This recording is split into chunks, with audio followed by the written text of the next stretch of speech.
Muling ipinaalala ng PNP Civil Security Group na bawal ang pagsusuot ng full Santa Claus costume sa mga security guard, partikular sa mga mall ngayong magpapasko.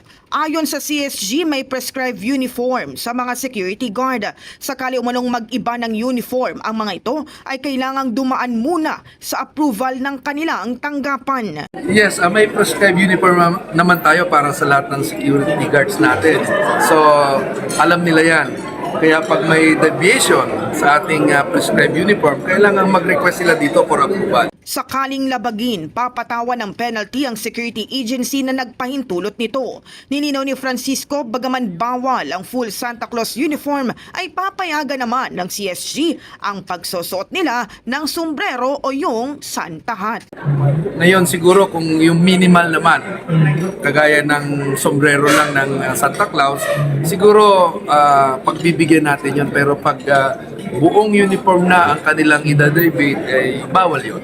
In the heart of changing lives, ito si Brigada Kath Austria ng 105.1 Brigada News FM Manila, The Music and News Authority.